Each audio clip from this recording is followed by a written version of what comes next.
आदाब। Straight line में आप सभी लोगों का स्वागत। कोविड-19 कोरोना वायरस, आखिरकार ये कोरोना वायरस कौन सा वायरस है?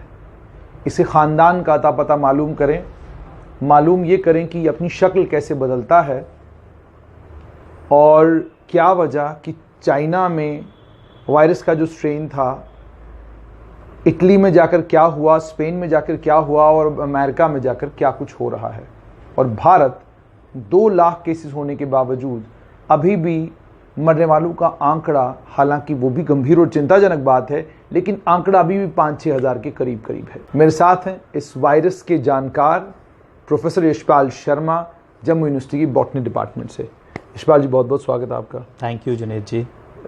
परिवार का पता करने के लिए हम आए। हमने सोचा कि आज आपसे ये मालूम करें कि कोविड-19 ये जो कोरोना वायरस है, ये किस वायरस की फैमिली से बिलोंग करता है और अभी तक की क्या जानकारी इस वायरस को लेकर जो है वो बोटैनिस्टों के पास है, आप लोगों के, क्योंकि आप लोग भी वायरस को स्टडी करते हैं।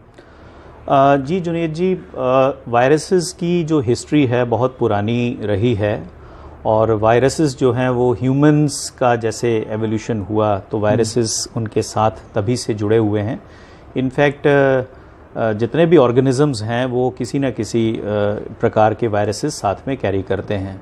जहाँ तक इस कोरोना वायरस का आपने जिक्र किया है, ये एक स्पेसिफिक फैमिली है ऑफ वायरसेस जिसको कोरोना विरिडी फैमिली में हम रखते हैं। And this is the family of viruses जिसका जो स्पेसिफिक जीनोमिक मटेरियल है वो पॉजिटिव स्ट्रैंड है आरएनए का। ठीक। तो मैं दर्शकों को बताना चाहूँगा कि वायरसेस एक ऐसी ऑर्गेनिज्म की कैटेगरी है जिसको हम पार्टिकल कह सकते हैं, because when it is outside the host, जब होस्ट के बाहर है तो ये मल्टीप्लाई नहीं कर सकता। ठीक। और जब इसको कोई अपना एक स्थान मिलता है, होस्ट मिलता है जिसके अंदर ये जाता है ब्लड में या लिम्फ में, वहां पर जाकर ये it can propagate, it can multiply. ठीक। तो when it is inside it is a living entity and when it is outside it is almost a non living entity. तो इसलिए वायरल पार्टिकल वर्ड भी हम यूज करते हैं। जहां तक वायरसेस की बात है तो बाकी ऑर्गेनिज्म से ये कैसे डिफरेंट है कि इनमें जो जीनोमिक मटेरियल होता है, वायरसेस के 2 मेन कंपोनेंट हैं। एक इसका जो न्यूक्लियक कंपोनेंट है और एक प्रोटीन जो कैप्सिड जिसको बोलते हैं, कवरिंग बोलते हैं उसको। सो एक आवरण बना रहता है प्रोटीन्स का और लाइपिड्स का, और उसके बीच में जो जीनोम मटेरियल वो रैप हुआ रहता है। और वो वायरसेस में या तो सिर्फ आरएनए होगा या सिर्फ डीएनए होगा, दोनों कभी भी इकट्ठे नहीं होते। हाँ, वो रेप्लिकेशन के टाइम इसमें बीच में जो स्टेजेस बनती हैं, जैसे मतलब आप इसकी रेप्लिकेशन देखेंगे, बहुत ही टिपिकल है ट्रांसक्रिप्शन और ट्रांसलेशन का, वो एक टेक्निकल टर्म्स आती हैं। तो कोरोना वायरसेस की जो फैमिली है, this is a family of, जो अभी लेटेस्ट हमें पता है, this is a family of as many as around 7 viruses. 7 viruses हैं और 4 वायरसेस जो हैं वो नॉर्मल ह्यूमन वायरसेस माने गए हैं और स्पोरेडिक इन्फेक्शंस कॉज कर रहे हैं। पूरे वर्ल्ड में वो हैं, ह्यूमन पॉपुलेशन में वो हैं, बट उनकी जो इन्फेक्शंस हैं वो माइल्ड रही हैं अभी तक। वो इतनी कोई सीरियस प्रोपोजिशंस की नहीं गई। हालांकि वो भी mostly they are associated with cold, cough and most of the times with the respiratory disorders. तो हमारा मोस्टली जो रेस्पिरेटरी सिस्टम है उस पर इनका अटैक है। जो 3 जो दूसरी, वो तो 4 एक टाइप हैं जो नॉर्मल चलते हैं and they are endemic to certain places, वो स्पोरेडिक रहते हैं, पैंडेमिक नहीं हुए आज तक। ठीक। लेकिन ये जो 3 जो दूसरी टाइप्स हैं, जिनमें आपने देखा होगा कि 2003 में भी कुछ आउटब्रेक्स हुई थी जिसमें मर्स डिजीज था, या फिर सार्स जिसको कोव-1 करके बोलते हैं हम, systemic severe acute respiratory syndrome जिसको करके सार्स करके, और वहां भी कोरोना वायरस का ही इन्फेक्शन था। But that infection although it originated again from China, और वहां पर कोई, मुझे लगता है तब भी 700-800 लोग उनकी डेथ हुई थी और कोई 4-5 हज़ार लोगों में ये इन्फेक्शन हुई थी। But because of systemic symptomatic systems tracking और जो लाइफस्टाइल या कम्युनिटी क्वारंटाइनिंग वगैरह या रिस्ट्रिक्शन करके तो उसको उन्होंने थोड़ा सा कब्जे में ले लिया, उसको खत्म कर लिया या उसको कंटेन कर लिया। सिमिलरली जैसे मर्स की इन्फेक्शन थी जिसको मिडिल ईस्ट रेस्पिरेटरी सिंड्रोम करके, जो खास करके मिडिल ईस्ट कंट्रीज में रखा था एंड फिर बाद में वो कुछ यूरोपियन कंट्रीज और अमेरिकन कंट्रीज में भी गया। उसने भी हालांकि कोई 700-800 डेथ्स उसने भी कॉज की, but again that was contained because of timely actions. लेकिन उनकी कोई उस टाइम आप कहें कि इतने बड़े पैमाने पे कोई इन्फेक्शंस थी वर्ल्ड ओवर तो वो पैंडेमिक्स नहीं थे, तो वो थोड़े एंडेमिक ही रहे कुछ जगहों पे, कोई 20-22 कंट्रीज उनके लपेटे में आई थी। लेकिन अब ये तीसरा जो वायरस है जिसको हम SARS-CoV-2 करके, जो कि कोविड डिजीज काज करता है, हालांकि अभी इसको एक नया नाम दे दिया गया है जिसको हम बोलते हैं कि severe acute respiratory distress syndrome करके बोलते हैं, because this is something which is causing distress as well. पहले वालों में इतना डिस्ट्रेस नहीं था जितना इसने कॉज किया। सो कॉमनली SARS-CoV-2 करके, इसको CoV-2 करके, एंड ये स्ट्रेन, इन तीनों की आपस में एक जो चीज अभी पता करी गई है कि इनका जो मोड ऑफ एक्शन है, इन्फेक्शन करने का जो तरीकाकार है वो एक जैसा है तीनों का। लेकिन somehow this disease or this virus has taken a pandemic proportion. इसमें आपसे जानना चाहूँगा प्रोफेसर साहब कि इस वायरस को लेकर जो बहुत सारा लिटरेचर आया हुआ है, उस लिटरेचर में ये भी आ रहा है कि ये थोड़ा आपसे भी समझूंगा मैं और लोग भी समझ पाएंगे कि म्यूटेशन बार बार कही जा रही है कि म्यूटेशन। पहले तो ये समझना चाहूँगा म्यूटेशन होती क्या है, उसके बाद ये कहा जा रहा है कि जी जिस शेप में ये वायरस चाइना में था उस शेप में इटली में नहीं मिला, और जिसमें इटली में था उसमें स्पेन में नहीं था, और जिस शेप में स्पेन में था उसमें यूएसए में नहीं था। अब ये धारणाएं हैं या इन रियलिटी वाकई ये कुछ है? और पहले जरा कि म्यूटेशन क्या होती है और फिर ये कि इसकी शेप जो चेंज हो रही है, क्या इसी के कारण ये हो रहा है कि इसको कंटेन करना मुश्किल है? देखिए, म्यूटेशन, आपने बहुत अच्छा जानकारी के लिए जो एक सवाल पूछा है। वायरसेस एक ऐसी एंटिटी है जो सबसे ज्यादा म्यूटेट करते हैं। नॉर्मल भाषा में हम बोलते हैं कि वो बदलते रहते हैं, अपना स्वरूप बदलते रहते हैं। म्यूटेशन हो गया स्वरूप बदलना। बेसिकली उनका जो जेनेटिक मटेरियल है, जैसे इसमें मैंने आपको बताया कि आरएनए है, तो उस आरएनए के कहीं ना कहीं बेस पेयर कॉम्बिनेशन में जो है वो चेंज आती है, और उससे फिर जो उसका एक्सप्रेशन है उसके जेनेटिक मटेरियल का वो चेंज होता है। और जब एक्सप्रेशन चेंज होता है तो कहने का मतलब उसके प्रोटीन्स में थोड़ा सा डिफरेंस आता है। और ये म्यूटेशन का रेट कोई 0.2 to 0.9% के करीब हो रहा है, म्यूटेट हो रहा है। लेकिन आपको मैं म्यूटेशन के बारे में कुछ अच्छी बात भी बताऊंगा कि अगर हो रहा है तो उसमें कोई चिंता की बात है नहीं।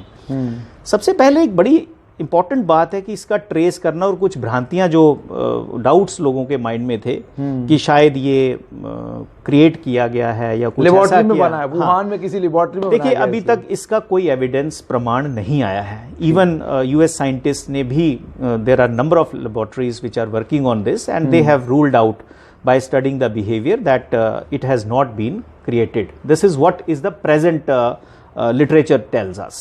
I don't know what's going to happen, and it's my personal view. I'm not giving it, but it is only from the literature.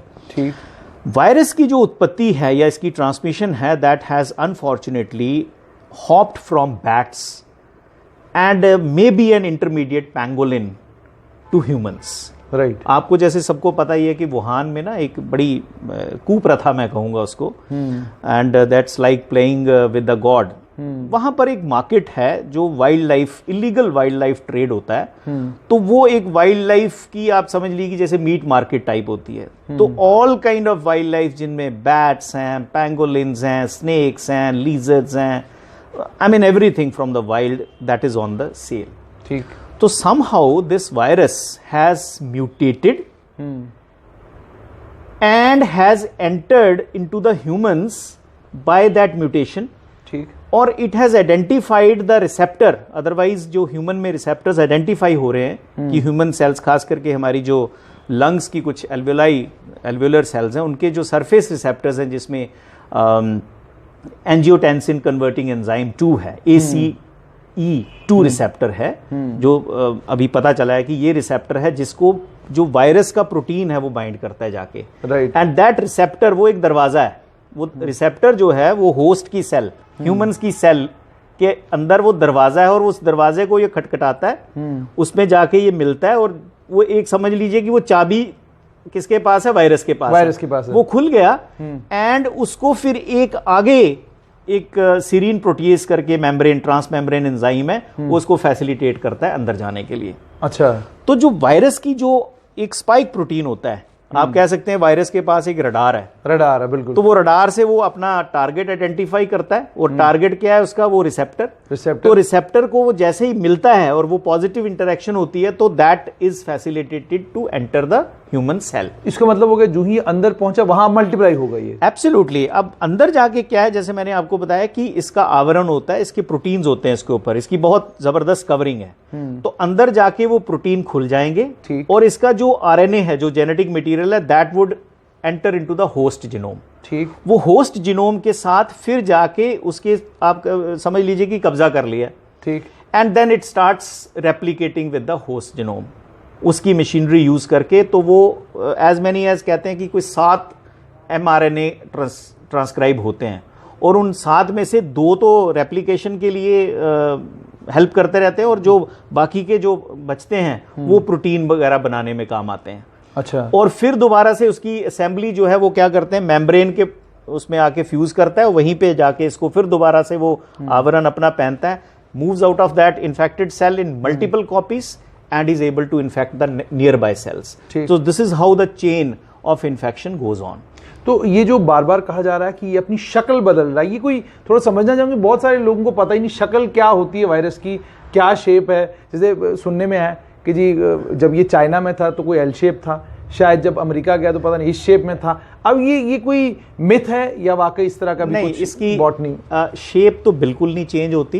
इसका नाम जैसे कोरोना नाम ही है, because it is presenting U A spherical या ring like structure, तो hello like structure. तो hello का मतलब ही HALO, ये हेलो वाला नहीं, HALO रिंग जिसको हम बोलते हैं। तो वो उसकी शेप है, तो उसी के उसको क्राउन टाइप बोलते हैं। तो वो एक क्राउन टाइप बनता है, जैसे आपने देखा होगा कि जैसे सोलर एक्लिप्स में भी वो जब बनता है तो क्राउन रिंग बनती है, तो वही एक कोरोना नाम इसको दिया हुआ है। तो इसकी जो शेप है वो स्फेरिकल है mostly and that doesn't change, but yes there is a small change which occurs as a result of change in the genetic material. मैंने जैसे बताया कि कुछ बेसिस चेंज हो गए, शिफ्टिंग हो गई। ठीक, तो उससे क्या है कि जो प्रोटीन का एक्सप्रेशन छोटा सा चेंज हो जाता है। ठीक, एंड एज ए रिजल्ट इसकी जो इन्फेक्टिविटी का लेवल है उस पे इसका असर पड़ सकता है। और अभी तक ये देखा गया है कि जो मेन स्ट्रेन्स हैं, जिसमें एक हम कहते हैं जो ओरिजिनल S टाइप है या L टाइप है, तो उसमें से शायद कहते हैं कि L टाइप का जो स्ट्रेन है या S टाइप का स्ट्रेन है, इन दोनों की जो इन्फेक्टिविटी का लेवल जो है वो डिफरेंशिएट होता है। ठीक, लेकिन मैंने आपको बताया कि इसकी म्यूटेशन का वैक्सीन बनाने में या बाकी चीज ढूंढने में कोई ज्यादा तकलीफ नहीं है, बिकॉज साइंटिस्ट भी अगर वायरस बिहेवियर चेंज कर रहा है तो साइंटिस्ट भी उसके बिहेवियर को स्टडी कर रहे हैं लगातार। या एंड आपको मैं बताऊं कि मजेदार बात यह कि ये वायरस ही अपने बिहेवियर में साइंटिस्ट को क्लू देगा कि ये वैक्सीन आप बना सकते हो ये प्रोटीन टारगेट करके। जैसे बेस्ट टारगेट कहां होगा, मैंने आपको बताया जो इसका स्पाइक प्रोटीन है, जो एक ग्लाइकोप्रोटीन टाइप होता है, तो उसमें रीजन्स होते हैं S1 और S2। ठीक, सो S1 रीजन जो है वो बाइंड करता है किसके साथ, रिसेप्टर के साथ। अगर किसी तरीके से या तो उस रिसेप्टर को, उसके एक्सप्रेशन को कर्व कर दिया जाए, या फिर उस प्रोटीन के आवरण को, उसका जो स्पाइक मैंने बताया है कि उसको टारगेट करे कोई, ठीक, चाहे वो ड्रग है या वैक्सीन है, उसको डेलिबल कर ले या उसको इनएक्टिवेट करे, तो वो अपनी इन्फेक्टिविटी जो उसकी होगी वो कम हो जाएगी या खत्म हो जाएगी। And this is how that vaccine would ultimately is going to work, but since that is in the process that's going to take time, but certainly vaccine तो आएगी ही। तो वैक्सीन अगर हम ये कहेंगे नहीं ये म्यूटेट हो रहा है या वैसे हो रहा है, तो वैक्सीन जो निकलेगी वो पक्का टारगेट को लेके निकलेगी, और उस टारगेट को, वैक्सीन हमेशा उस टारगेट को लेके निकाली जाती है जो कंजर्व्ड डोमेन होते हैं। कंजर्व्ड डोमेन ऐसे डोमेन होते हैं जो कभी चेंज नहीं होते। तो जी, जैसा आपने कहा कंजर्व्ड डोमेन, अब एक और चीज इसमें मैं समझना चाहूंगा कि ये जो वायरस है इसको लेकर अमेरिका में एक रिसर्च हुई, हालांकि वो रिसर्च आधिकारिक तौर पर ऑफिशियली व्हाइट हाउस से आई, व्हाइट हाउस से जो रिसर्च आती है उस रिसर्च के ऊपर मीडिया भी डाउट करता है, और बाकी जो, हालांकि पहले नहीं था लेकिन जब से व्हाइट हाउस में बदलाव आया है तब से लोग जो हैं, कोई भी चीज़ वहाँ से आती है लोग कहते हैं जी पहले मालूम करो सच है कि नहीं है, कहीं फेक न्यूज़ तो नहीं है। लेकिन ये कहा गया कि टेम्परेचर का जो है वायरस के ऊपर ज़बरदस्त असर है।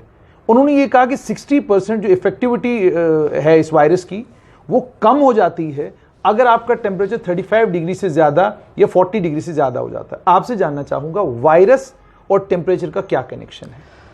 देखिए, this has been proved as a myth. Had there been some difference with respect to temperature and behavior of the virus, then the virus would not have created havoc all across the globe equally. लेकिन professor साहब otherwise, मतलब मैं Covid को अगर छोड़ दें, virus का और टेम्परेचर का कोई रिश्ता है? देखिए, टेम्परेचर्स तो अगर आप कहें कि बियॉन्ड सर्टेन डिग्री, अगर आप कहें 70-80 डिग्री, तो वो तो न्यूट्रलाइज हो जाते हैं because that would be denaturing the genome, that is, but no human is able to survive in 70 or 80. बिल्कुल। But if you talk of the ambient temperatures or the extreme temperatures wherein human life is possible, so that's around 50-55. आप desert में देख लीजिए। But just look at the behavior of the virus. It is almost same as it is in Italy or in US or in India. You have states in India which are experiencing 45. Even Chiru is experiencing 50. So the virus is prevalent there also. So temperature or humidity has not played any. मगर professor क्या ही माने कि जिस तरीके से ये घातक सिद्ध साबित हुआ है इन तमाम कंट्रीज में जहां पर टेम्परेचर थोड़ा कम है, उतना नुकसान ये भारत में नहीं कर पा रहा, पाकिस्तान में नहीं कर पा रहा, अफगानिस्तान में तो नजर ही नहीं आ रहा। देखिए, जो भारत, या ये है कि कहीं टेस्टिंग कम हो रही है कि इसीलिए देयर आर मल्टीपल फैक्टर्स। आपकी बात बिल्कुल सही है, टेस्टिंग का भी एक इशू रहेगा। दूसरा इम्यूनिटी लेवल का इशू है। हाँ, इम्यूनिटी। और तीसरा जो मैं आपको बताऊंगा, देयर आर सेवरल स्ट्रेन्स। जो गुजरात में देखिए, सो मच ऑफ डिस्ट्रक्शन, तो गुजरात में it is now prove that perhaps the strain which has infected at Wuhan as well as in Iran, that the same strain is in the Gujarat. ठीक है, तो इसके multiple parameters हैं, multiple effects हैं, factors हैं which control the behaviour of this virus. But अगर हम ये कहेंगे कि क्या प्योरली टेम्परेचर बेस्ड या ह्यूमिडिटी बेस्ड इसका इन्फेक्टिविटी का लेवल बढ़ता कम होता है, that has not been proved yet. अभी तक ये प्रूव नहीं हुआ। जी जी। अच्छा, एक और चीज यशपाल जी, जैसे आपने कहा कि टेम्परेचर के साथ इसका कोई रिश्ता नहीं है, लेकिन ये कहा जाता है कि अगर आपकी गाड़ी में एसी है तो कम इस्तेमाल करें, घर में एसी है कम इस्तेमाल करें, अगर कोई कोविड पॉजिटिव पेशेंट आपके वहाँ है तो एयर कंडीशनर का इस्तेमाल जो है वो वंचित है। तो थोड़ा समझना चाहूँगा कि क्या कोई स्टडी ऐसी हुई है जिसमें ये कहा जाता है कि भाई अगर टेम्परेचर थोड़ा ठंडा है तो वायरस को म्यूटेट होने में या वायरस को ट्रांसफ़र होने में वो सहायक सिद्ध साबित होता है? देखिए, ऐसी तो स्टडीज़ कोई प्रूव्ड नहीं है, बट मेन इसका यही है कि किसी ना किसी प्रकार ट्रांसमिशन के रेट को कम करना है। ठीक। Let me tell you all very honestly that if virus is fast, if it is moving fast और it is infecting fast, the only way out is that we get slow. That's the mantra at present, because there is no vaccine, there is no other alternative. We have some alternative medicines which are being tried, but that again the rate of success of controlling that infection is varying. कहीं 30% है, कहीं 50% है। वो भी वो जो earlier drugs trial है, ऐसी हमारी ऑलरेडी जो वैक्सीन्स इन प्लेस हैं, जैसे आप MMR वैक्सीन है मम्प्स के अगेंस्ट, मीजल्स वायरस के अगेंस्ट, रूबेला वायरस के अगेंस्ट, या हाइड्रोक्सीक्लोरोक्विन की बात है, या उसके अलावा हाइड्रोक्सी मलेरियल, हाँ, जो मलेरिया है, देखिए आप इस्तेमाल करते हैं। हाँ, मलेरिया का भी जो उत्पत्ति अगर आप देखें तो, अगर मलेरिया शब्द का आप वर्ड देखें तो मैं आपको mal area, mal means something unhygienic and area means air. When you have impure air, so that mosquito or those carriers of those plasmodium etc., they are able to make infections very easily. So इस case में भी if you can stop, if you can restrict the transmission, because human to human transmission is very fast. There has been no proof, although there are several reports कि animals में, dogs में, cats में या कुछ wild animals में ये पाया गया, but there is no report as yet of the human transmission from these animal transmission to human transmission. ठीक। Except for that transmission, और वो मैंने आपको बताया that happened by chance by some kind of hopping and changing of the virus at once and getting into some of the susceptible humans. और human to human transmission इसकी बहुत बहुत fast है with the air droplets, with sneezing, coughing, etc. So that is why those hygienes, sanitation, that's going to be the order of the coming time. क्या आपको नहीं लगता कि इस वायरस के कोविड-19 के इस इन्फेक्शन के बाद कि आपकी पूरी वर्ल्ड की इकॉनमी चरमरा गई है, सारी दुनिया जो है वो थम के रह गई है, क्या ये साबित नहीं करता कि हमारी प्रायोरिटी डिजीज़ के साथ में रिसर्च होना चाहिए था और कॉन्टिन्यूस रिसर्च होना चाहिए था? क्या मानेंगे आप कि वायरस को लेकर कल हो सकता है कोई और इसी तरीके से वायरस ना हो, कोई बैक्टीरिया ना हो, कोई और चीज़ हो जो म्यूटेट हो जाए, मल्टीप्लाई हो जाए और इसी तरीके से एक बूंद के चक्कर में आपको घर में बैठना पड़ जाए? क्या आपको नहीं लगता कि रिसर्च को हमें बहुत सीरियसली लेना होगा और एडवांसमेंट मेडिकल साइंसेस को लेकर, वायरसेस को लेकर, बैक्टीरिया को लेकर, इन तमाम और माइक्रो ऑर्गेनिजम्स को लेकर क्या आपको नहीं लगता बहुत ज़्यादा रिसर्च होनी चाहिए और रिसर्च के ऊपर अगर अरबों रुपया खर्च किया जाना चाहिए, ना कि ऐसा हो कि आज आप थम के बैठ गए हैं? ये बिल्कुल बहुत अच्छी बात आपने कही है और इसके मैं थोड़ा सा और भी ऐड करूँगा। सबसे पहले तो आपने देखा होगा इन वायरसेस का नाम कंट्रीज़ के नाम पे होता था, है ना, और वो भी एक डिस्क्रिमिनेशन थी और उससे भी इकोनॉमीज़ में और लोगों की उसके आपस में जो मेल जोल के ऊपर भी फ़र्क पड़ता था। अब जहाँ तक ओवरऑल वर्ल्ड इकोनॉमी की जो हालत इस टाइम आपने देखी है because of this small particle which has got all of us to our knees, right, तो ये वाकई में एक चिंतन का, मंथन का विषय नहीं है। करते हम रिसर्च पे, हम लोग पैसा नहीं खर्च रहे। बिल्कुल, और बेसिक रिसर्च की बात है, इसमें बेसिक रिसर्च चाहिए।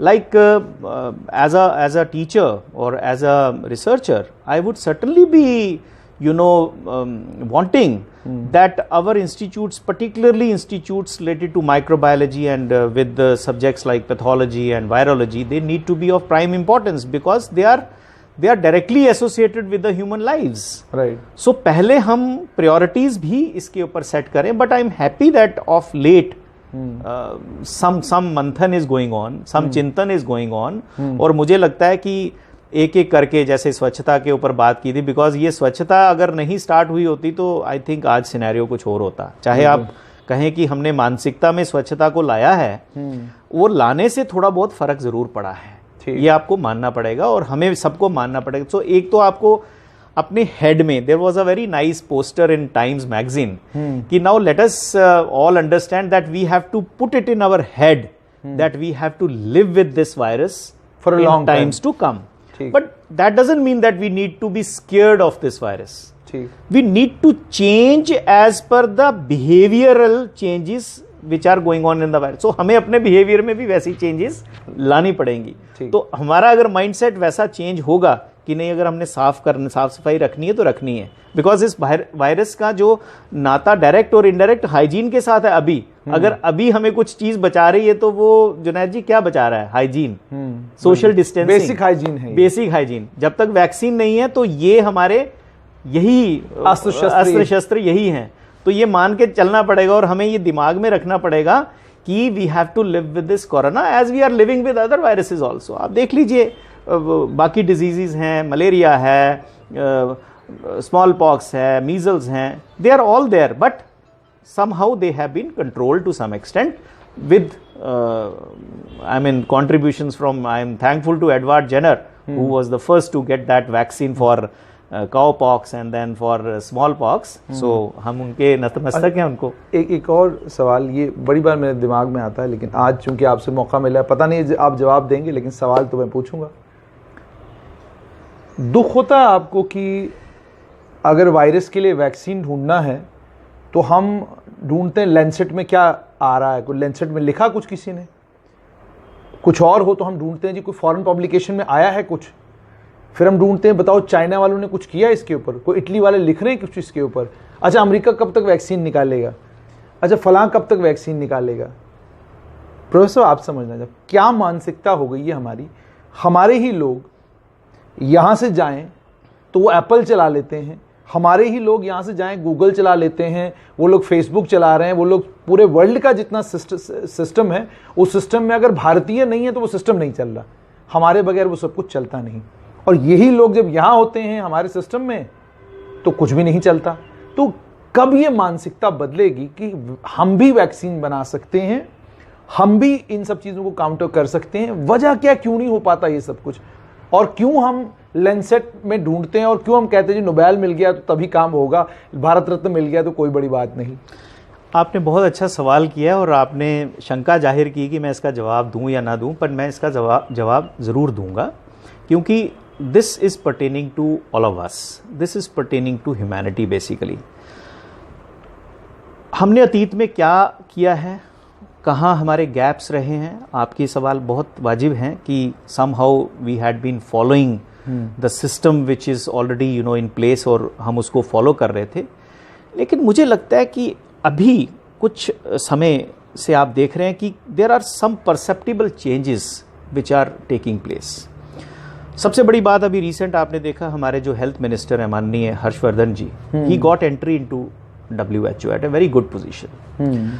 सो धीरे धीरे हमारी जो रुझान है वो स्वास्थ्य की तरफ भी जा रहा है, और जो हाल ही में कुछ डिसीजंस लिए जा रहे हैं तो मुझे पूरा यकीन है कि हमारा जो ब्रेन ड्रेन है उसको काफ़ी हद तक रोकने में सफलता मिलेगी।